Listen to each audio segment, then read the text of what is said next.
നമസ്കാരം, പുതിയൊരു വീഡിയോയിലേക്ക് ഏവർക്കും ഹൃദ്യമായ സ്വാഗതം. ഇന്നത്തെ വീഡിയോയിലൂടെ നമ്മൾ കാണാൻ പോകുന്നത് +2 ഇക്കണോമിക്സിന്റെ രണ്ടാമത്തെ പുസ്തകമായ മാക്രോ ഇക്കണോമിക്സിൽ നിന്ന് രണ്ടാമത്തെ ചാപ്റ്റർ ആണ് നാഷണൽ ഇൻകം അക്കൗണ്ടിംഗ്. ഇതിന്റെ തുടർച്ചയായിട്ടുള്ള കാര്യങ്ങളാണ് പറഞ്ഞുകൊണ്ടിരിക്കുന്നത് ഈ ചാപ്റ്ററിൽ നിന്ന് മുൻപത്തെ വീഡിയോയിൽ നമ്മൾ ഉൾപ്പെടുത്തിയിരുന്നത് സ്റ്റോക്ക് ആൻഡ് ഫ്ലോസ് ആണ്. അതുവരെയുള്ള ഭാഗങ്ങൾ നമ്മുടെ ചാനലിൽ അപ്ലോഡ് ചെയ്ത് കഴിഞ്ഞിട്ടുണ്ട്, നിങ്ങൾക്ക് അതെടുത്ത് കാണാൻ കഴിയും.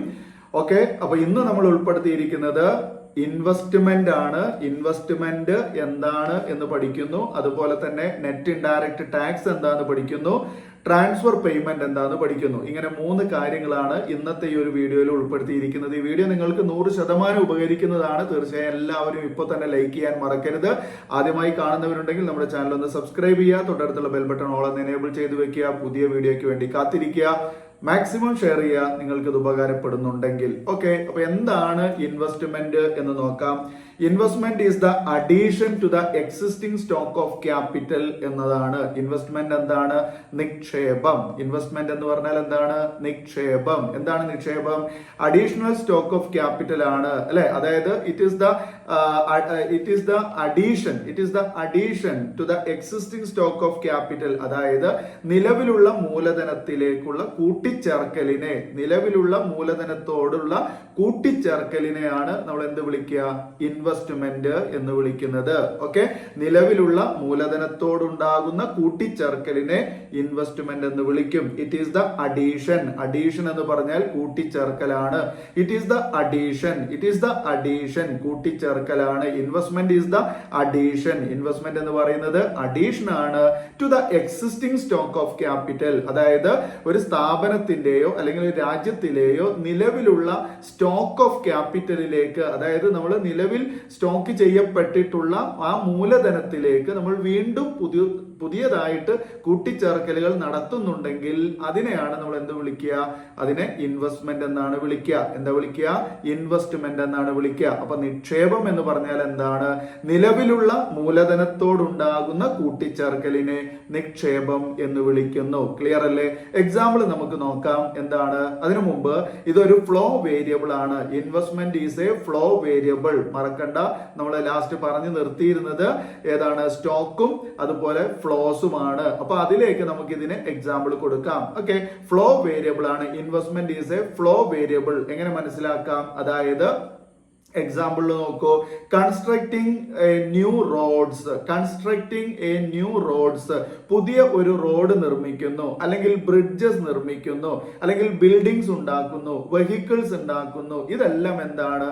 ഇതെല്ലാം ക്യാപിറ്റലിലേക്കുള്ള, നിലവിലുള്ള മൂലധനത്തിലേക്കുള്ള എന്താണ്? കൂട്ടിച്ചേർക്കലാണ്, അഡീഷൻ ആണ്. ഓക്കെ, അപ്പോ constructing a new roads, bridges, buildings, vehicles etcetera are the importance of investment. Investment is a variable. Okay, investment is a flow variable. Investment ഒരു പ്രവാഹ ചരത്തെ സൂചിപ്പിക്കുന്നതാണ്. ഓക്കെ, ഈ ഇൻവെസ്റ്റ്മെന്റിനെ നമ്മൾ രണ്ടായിട്ട് തരംതിരിക്കുന്നുണ്ട്. ഒന്നാമത്തേത് ഗ്രോസ് ഇൻവെസ്റ്റ്മെന്റ് ആണ്, രണ്ടാമത്തേത് നെറ്റ് ഇൻവെസ്റ്റ്മെന്റ് ആണ്.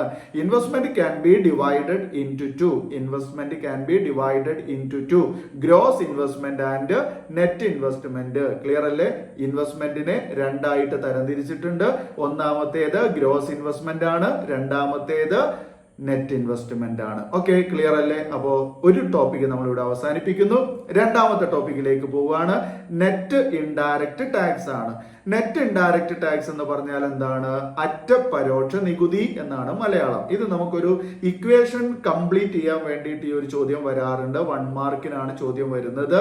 ഓക്കെ, നെറ്റ് ഇൻഡയറക്റ്റ് ടാക്സ് എന്ന് പറഞ്ഞാൽ അറ്റപരോക്ഷ നികുതി എന്നാണ് ഇതിന് മലയാളത്തിൽ പറയുന്നത്. എന്താണ് അറ്റപരോക്ഷ നികുതി?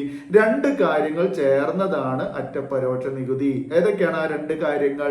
ഒന്നാമത്തേത് ഇൻഡയറക്റ്റ് ടാക്സ് ആണ്, പരോക്ഷ നികുതിയാണ്. ഒന്നാമത്തേത്, ഇൻഡയറക്റ്റ് ടാക്സ് ആണ്. അതുപോലെ തന്നെ മറ്റൊന്ന് സബ്സിഡിയാണ്. ഓക്കെ, സബ്സിഡിയും അതുപോലെ തന്നെ ഇൻഡയറക്റ്റ് ടാക്സും തമ്മിലുള്ള ഒരു റിലേഷൻ, അതാണ് നെറ്റ് ഇൻഡയറക്റ്റ് ടാക്സ്. എങ്ങനെയുള്ള റിലേഷൻ ആണ്?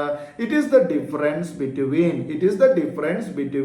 Indirect tax and subsidies. Okay, it is the difference between indirect tax and subsidies. അതായത് പരോക്ഷ നികുതികളും അതുപോലെ സബ്സിഡികളും തമ്മിലുള്ള വ്യത്യാസത്തെയാണ് അല്ലെ, പരോക്ഷ നികുതിയും അതുപോലെ തന്നെ പിന്നെന്താ സബ്സിഡികളും തമ്മിലുള്ള വ്യത്യാസത്തെ വിളിക്കുന്ന പേരാണ് നെറ്റ് ഇൻഡയറക്റ്റ് ടാക്സ് അല്ലെങ്കിൽ അറ്റ പരോക്ഷ നികുതി.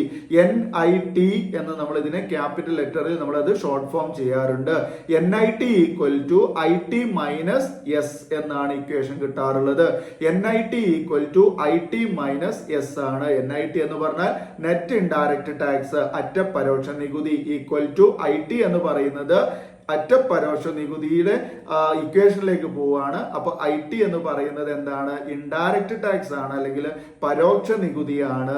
മൈനസ് ചെയ്യുക, സബ്സ്ട്രാക്ട് ചെയ്യുക എന്തിൽ നിന്ന്? സബ്സിഡി. സബ്സിഡിയാണ്. അപ്പൊ NIT equal to IT minus S എന്നാണ് കിട്ടുന്നത്. ഓക്കെ, അപ്പൊ NIT എന്ന് പറഞ്ഞാൽ എന്താണ്? നെറ്റ് ഇൻഡയറക്റ്റ് ടാക്സ് ആണ്, അറ്റ പരോക്ഷ നികുതിയാണ്. എങ്ങനെയാണ് അറ്റ പരോക്ഷ നികുതി കിട്ടുക? It is the difference between indirect tax and subsidies. It is the difference between indirect tax and subsidies. Indirect taxil നിന്ന് സബ്സിഡി മൈനസ് ചെയ്താൽ കിട്ടുന്നതാണ് നെറ്റ് ഇൻഡയറക്റ്റ് ടാക്സ്. ഇക്വേഷൻ നമ്മൾ കണ്ടു കഴിഞ്ഞു. എന്തായിരുന്നു? NIT equal to IT minus S. Clear അല്ലേ? രണ്ട് കാര്യങ്ങൾ പറഞ്ഞു. മൂന്നാമത്തേത് ട്രാൻസ്ഫർ പേയ്മെന്റ് ആണ്. വെരി ഇമ്പോർട്ടന്റ് ആണ് ട്രാൻസ്ഫർ പേയ്മെന്റ്. ട്രാൻസ്ഫർ പേയ്മെന്റ് എന്ന് പറഞ്ഞാൽ എന്താണ്? മാറ്റ അടവുകൾ എന്ന് നമ്മൾ മലയാളത്തിൽ വിളിക്കും. മാറ്റ അടവുകൾ അല്ലെങ്കിൽ മാറ്റക്കൊടുതി എന്നും വിളിക്കാറുണ്ട്. മാറ്റക്കൊടുതി അല്ലെങ്കിൽ മാറ്റ അടവുകൾ എന്ന് വിളിക്കുന്നത് ട്രാൻസ്ഫർ പേയ്മെന്റിനെയാണ്. It is the unilateral payment. Okay, it is the unilateral payment without rendering any service. അതായത് നമുക്ക് ഇത് ഏകപക്ഷീയമായിട്ടുള്ള ഒരു അടവിനെ സൂചിപ്പിക്കുന്നതാണ് എന്ത്? ട്രാൻസ്ഫർ പേയ്മെന്റ് എന്ന് പറയുന്നത്. ഓക്കെ, അപ്പൊ ട്രാൻസ്ഫർ പേയ്മെന്റ് ആരൊക്കെ തമ്മിലാണ് ഉണ്ടാക്കുന്നത്? ട്രാൻസ്ഫർ പേയ്മെന്റിൽ ഉൾപ്പെടുന്നത് ഇൻഡിവിജ്വൽസ് ഉണ്ട്, അതുപോലെ തന്നെ ഫേംസ് ഉണ്ട്, അല്ലെങ്കിൽ ഇൻസ്റ്റിറ്റ്യൂഷൻസ് ഉണ്ട്, അതുപോലെ ഗവൺമെന്റ് ഉണ്ട്. ഇൻഡിവിജ്വൽസ്, ഇൻസ്റ്റിറ്റ്യൂഷൻസ് ആൻഡ് ഗവൺമെന്റ് ഇവരാണ് ഇതിലെ പ്രധാനപ്പെട്ട ഘടകങ്ങൾ എന്ന് പറയുന്നത്. അവരെ നമുക്ക് വേണമെങ്കിൽ ഇൻഡിവിജ്വൽസിനെ ഹൗസ് ഹോൾഡ് എന്ന് പറയാം, അതുപോലെ ഇൻസ്റ്റിറ്റ്യൂഷൻസിനെ ഫേംസ് എന്നും പറയാം, ഗവൺമെന്റ് തന്നെ. ഓക്കെ, അപ്പൊ ഈ മൂന്ന് രീതിയിൽ നമുക്ക് ഇതിനെ പറയാവുന്നതാണ്. അപ്പൊ എന്താണ് ട്രാൻസ്ഫർ പേയ്മെന്റ് എന്ന് പറഞ്ഞാൽ? Transfer payment is the unilateral payment. Transfer payment is the unilateral payment made by an individual, institution or government to another individual, institution or government without rendering any service. അപ്പോ യൂണിലേറ്ററൽ payment നടത്തുകയാണ്. ആരൊക്കെ നടത്തുന്നത്? Individuals, institutions or government to another individual, institution or government without rendering any service. അതായത് മാറ്റ അടവെന്ന് പറഞ്ഞാൽ ഏകപക്ഷീയമായ അടവിനെ സൂചിപ്പിക്കുന്നു. ഏകപക്ഷീയമായ അടവാണ് മാറ്റടവ്. അതായത് ഒരു ഭാഗത്തേക്ക് മാത്രമുള്ള, ഒരു ദിശയിലേക്ക് മാത്രമുള്ള അടവാണ് മാറ്റടവ്. അതായത് വ്യക്തികൾ, അതുപോലെ സ്ഥാപനങ്ങൾ, ഗവൺമെന്റ് എന്നിവ മറ്റു വ്യക്തികൾക്കും സ്ഥാപനങ്ങൾക്കും ഗവൺമെന്റുകൾക്കും നൽകുന്ന അടവുകളാണ് മാറ്റ അടവുകൾ. അതായത് എങ്ങനെ പറയേണ്ടത്? വിത്തൗട്ട് റെൻഡറിങ് എനി സർവീസ് എന്നാണ്. അതിന് നമ്മൾ ശരിക്കും അവിടെ ഉപയോഗിക്കുന്ന ഒരു വാക്ക് വിത്തൗട്ട് റെൻഡറിങ് എനി സർവീസ് എന്ന് പറഞ്ഞാൽ തിരിച്ചു ലഭിക്കുമെന്നുറപ്പില്ലാതെ, അങ്ങനെയാണ് ആ വാക്ക് ഉപയോഗിക്കുന്നത്. തിരിച്ചു ലഭിക്കുമെന്നുറപ്പില്ലാതെ നമ്മൾ കൊടുക്കുന്ന എന്ത് സംഗതിയും, ഇപ്പൊ നമ്മൾ ഗവൺമെന്റിലേക്ക് ടാക്സ് അടക്കുന്നുണ്ട് ആണല്ലോ, നമ്മൾ പരീക്ഷ എഴുതുന്നുണ്ടെങ്കിൽ ഗവൺമെന്റിലേക്ക് ഫീസ് അടയ്ക്കുന്നുണ്ട് ആണല്ലോ, നമ്മൾ വണ്ടി ഇറക്കുമ്പോൾ, വാഹനങ്ങൾ നമ്മൾ നിരത്തിൽ ഇറക്കുമ്പോൾ നമ്മൾ അതിന് രജിസ്ട്രേഷൻ ഫീസ് കൊടുക്കുന്നുണ്ട് അല്ലെ. അതുപോലെ തന്നെ നമ്മൾ നിയമങ്ങൾ ലംഘിക്കുകയാണെങ്കിൽ നമ്മൾ പിഴ അടക്കുന്നുണ്ട്. അതുപോലെ നമ്മൾ പരീക്ഷ ഫീസൊക്കെ അടക്കുന്നതിൽ താമസം വന്നു കഴിഞ്ഞാൽ നമ്മൾ അതിന് ഫൈൻ അടക്കുന്നുണ്ട്. മനസ്സിലായില്ലേ? അപ്പൊ ഇത്തരത്തിലുള്ള കാര്യങ്ങളൊന്നും നമുക്ക് എന്ത് ചെയ്യാറില്ല, ഗവൺമെന്റ് തിരിച്ചു തരുന്നില്ല. ക്ലിയർ അല്ലേ? അതുപോലെ തന്നെ ഗവൺമെന്റ് നമുക്ക് എന്തൊക്കെയാ തരുന്നത്? ഗവൺമെന്റ് നമുക്ക് പഠിക്കുന്ന കുട്ടികൾക്ക് സ്കോളർഷിപ്പുകൾ കൊടുക്കാറുണ്ട്, ശരിയല്ലേ? അതുപോലെ തന്നെ പിന്നെന്താ, സ്ഥാപനങ്ങൾക്ക് സബ്സിഡി കൊടുക്കാറുണ്ട്, രാജ്യത്തിലെ മുതിർന്ന പൗരന്മാർക്ക് പെൻഷൻ കൊടുക്കാറുണ്ട്, അല്ലെ? അപ്പൊ ഇത്തരത്തിലുള്ള സംഗതികളൊന്നും ഈ ഗവൺമെന്റ് നമുക്ക് തരുമ്പോൾ നമ്മളതൊരിക്കലും തിരിച്ചങ്ങോട്ട് കൊടുക്കുന്നില്ല. അതായത് തിരിച്ചു കൊടുക്കുമെന്ന് ഉറപ്പില്ലാതെ, ഓക്കെ, അതാണ് ആ വാക്ക്, തിരിച്ചു കൊടുക്കുമെന്ന് ഉറപ്പില്ലാതെ അല്ലെങ്കിൽ തിരിച്ചു കിട്ടുമെന്ന് ഉറപ്പില്ലാതെ വ്യക്തികൾ, സ്ഥാപനങ്ങൾ എന്നിവർ ഗവൺമെന്റിലേക്കും ഗവൺമെന്റ് വ്യക്തികൾക്കും സ്ഥാപനങ്ങൾക്കും നൽകുന്ന അടവിനെ വിളിക്കുന്ന പേര് മാറ്റ അടവ് അല്ലെങ്കിൽ മാറ്റ കൊടുതി എന്നാണ്. മനസ്സിലായോ? വ്യക്തികൾക്കും സ്ഥാപനങ്ങൾക്കും ഗവൺമെന്റ്, തിരിച്ച് ഗവൺമെന്റിലേക്ക് വ്യക്തികളും സ്ഥാപനങ്ങളും നൽകുന്ന അടവുകൾ, അത് തിരിച്ചു ലഭിക്കുമെന്ന് ഉറപ്പില്ലാത്ത അടവുകളെ വിളിക്കുന്ന പേര് മാറ്റടവുകൾ അല്ലെങ്കിൽ മാറ്റക്കൊടുതികൾ എന്നാണ്. ക്ലിയർ ചെയ്യുക. Transfer payment is the unilateral payment made by an individual, institution or government to another individual, institution or government without rendering any service. Okay, ഇതാണ് സംഭവം. ക്ലിയർ അല്ലേ? ഈ ട്രാൻസ്ഫർ പേയ്മെന്റ് രണ്ട് തരത്തിലുണ്ട്. ഒന്ന് കറന്റ് ട്രാൻസ്ഫർ പേയ്മെന്റ് ആണ്, മറ്റൊന്ന് ക്യാപിറ്റൽ ട്രാൻസ്ഫർ പേയ്മെന്റ് ആണ്. കറന്റ് ട്രാൻസ്ഫർ പേയ്മെന്റിനെ രണ്ടായിട്ട് ട്രാൻസ്ഫർ പേയ്മെന്റിനെ രണ്ടായിട്ട് തരംതിരിച്ചിട്ടുണ്ട്. Transfer payments are divided into two. Transfer payments are divided into two. First one, current transfer payment. Second one, capital transfer payment. Current transfer payment എന്ന് പറഞ്ഞാൽ എന്താണ്? നടപ്പുകാല മാറ്റ അടവുകൾ എന്നും അതുപോലെ ക്യാപിറ്റൽ ട്രാൻസ്ഫർ പേയ്മെന്റ് മൂലധന മാറ്റ അടവെന്നും നമ്മൾ മാറ്റടവുകളെ രണ്ടായിട്ട് തരംതിരിച്ചിട്ടുണ്ട്. ക്ലിയർ അല്ലേ? അപ്പൊ ഇന്നത്തെ കാര്യത്തിൽ നമ്മൾ പറഞ്ഞത് എന്തൊക്കെയാണ്?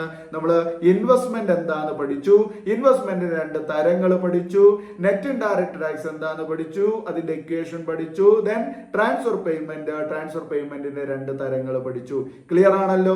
ഓക്കെ, അപ്പൊ ഇത് നിങ്ങൾക്ക് തീർച്ചയായിട്ടും ഉപകാരപ്പെടും, ഉറപ്പാണ്. ലൈക്ക് ചെയ്യാൻ മറക്കല്ലേ, മാക്സിമം ഷെയർ ചെയ്യുക. ആദ്യമായി കാണുന്നവർ സബ്സ്ക്രൈബ് ചെയ്ത് ബെല്ലൈക്കൺ എനേബിൾ ചെയ്ത് വെക്കുക. ഓക്കെ, അപ്പൊ ഇത്രയും കാര്യങ്ങൾ നിങ്ങൾ കൃത്യമായി ചെയ്താൽ പുതിയ വീഡിയോ നിങ്ങൾക്ക് എളുപ്പത്തിൽ ലഭിക്കുന്നതാണ്. അപ്പോൾ ഇനി നമുക്ക് വീണ്ടും പുതിയൊരു ടോപ്പിക്കുമായിട്ട് പുതിയ വീഡിയോയിൽ കാണാം. ഈ വീഡിയോ കണ്ടിരുന്ന എല്ലാവർക്കും നന്ദി. Thanks for watching.